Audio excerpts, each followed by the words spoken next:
Hello everyone welcome to Sangeeta education matric और युक्त 2 परीक्षार्थी आसी एक बड़ सूचना कौन रही विषय अपडेट ये वीडियो मतलब मुझे कहबी किंतु पूर्व वीडियो को लाइक कर चैनल को सब्सक्राइब कर पाखे बेल आइकन को प्रेस कर जमार भूलुनी।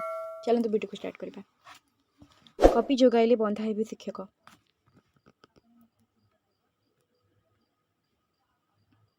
फेब्रुआरी तृतीय सप्ताह मैट्रिक और युक्त 2 परीक्षा आरंभ होगा जाऊँगी।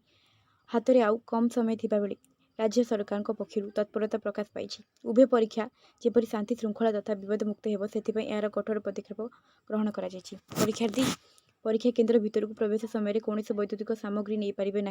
एथर भी कैंपस रे मोबाइल प्रवेश उपर कटकणा जारी होती। परीक्षा केन्द्र सुपरिटेडेट व्यतीत अन्य कौन व्यक्ति कर्मचारी अधिकारी छात्र छात्री कैंपस को मोबाइल नहीं पारे ना बोली आज मुख्य शासन सचिव मनोज आहूजा अध्यक्षतार अनुष्ठित जिलापाल आरक्षी अधीक्षक और जिला शिक्षा अधिकारी मानक वीडियो कॉन्फ्रेंसिंग समीक्षा बैठक में निर्देश दि जाएगी। बैठक में निया निष्पत्ति अनुଯାयी प्रश्नपत्र पैकेट खोल समय सरकारी अधिकारी किंबा शिक्षक मोबाइल पाखरे रखिबा नहीं। केन्द्र भितर को जीवा पूर्व मुख्य फाटक निकट में परीक्षार्थी शरीर को भल भाव जांच कर केवल अध्यापिका ही छात्री जांच करेंगे। परीक्षार 30 मिनिट पूर्व परीक्षार्थी को केन्द्र भितर को प्रवेश लगी अनुमति दिज्व। एने फाटक निकट में बड़ अक्षर नोटिस लगे। परीक्षा आरंभ होबार 15 मिनिट पूर्व परीक्षार्थी सीट्रे बसबे।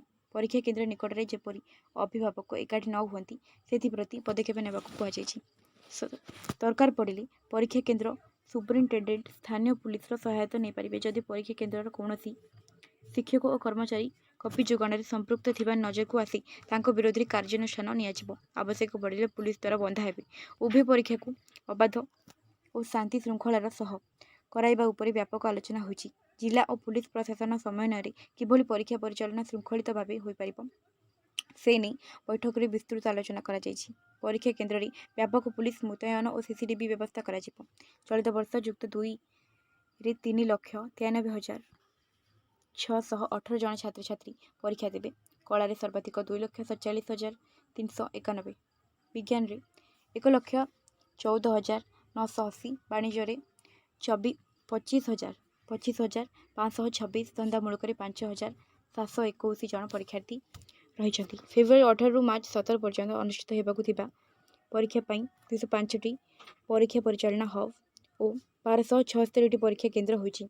परीक्षा केन्द्र में दुस्तरीय सुरक्षा व्यवस्था रहिबो। परीक्षार 1.5 घंटा आगु अर्थात 8:30 भितर केन्द्र में प्रश्नपत्र पहुँचब। जो मैंने प्रश्नपत्र लीक करेंगे किंबा सामाजिक गणमाध्यम भूल खबर प्रचार करेंगे से विरोध में कार्यानुष्ठान नियाजिबो। 30 जिले में 35 स्वतंत्र स्क्वाड रहिबे। एथिपाई मुख्य कार्यालय 120 जन अधिकारी को जिलागुड़ी को पठाଯିबो। केवल सेंट्रल ऑफिस रे समस्त परीक्षा केन्द्र सीसीटीवी को आक्सेस करिहेबो। सेहीपरि मैट्रिक रे 5,10,778, राज्य मुक्त विद्यालय 7,766, मध्यम 3,792 छात्र छात्री परीक्षा देवे। फेब्रुआरी 21 मार्च 5 जाए होगा मैट्रिक परीक्षा 2,0979 और अन्य परीक्षा को मिसाई मोट 3,133 केन्द्र में परीक्षा करा जिवो। प्रथम थर पर मैट्रिक प्रश्नपत्र वाटरमार्क रखा निष्पत्ति होछि। या द्वारा कॉपी रोका जाई पारिबो बोली माध्यमिक शिक्षा परिषद कर्तृपक्ष आशा व्यक्त करछन्ति। मुख्य शासन सचिव श्री आहूजा कहते परीक्षा परिचालन जो व्यवस्था रही से अनुसार समस्त कार्य हेबे। कौन परिस्थिति में जेपरी प्रश्नपत्र लीक भली गुरुतर त्रुटि न हुए से दृष्टि देवे। जिले में परीक्षा परिचालन अतिरिक्त जिलापाल पाह्यार जड़े उच्च पदस्थ अधिकारी नोडाल अधिकारी रहिबे। परीक्षा परिचालन नियम अनुसार समस्त कार्य होउछि कि नहीं जिलापाल माने नियमित तदारख और समीक्षा करेंगे। उच्च माध्यमिक शिक्षा परिषद और माध्यमिक शिक्षा परिषद कर्तृपक्ष निज निज स्तर में समीक्षा कर परीक्षा परिचालन को निर्भुल और श्रृंखलार सह शेष करने को परामर्श दि जायछि। बैठक में विद्यालय और गणशिक्षा विभाग शासन सचिव शालिनी पंडित समेत उभय परिषदर अधिकारी माने उपस्थित थे। बर्तमान जहाँ भी किसी अपडेट था मुझे वीडियो माध्यम आप समस्त जन दी। बर्तमान आपण समस्त वीडियो को बहु मात्रा शेयर कर दिंतु।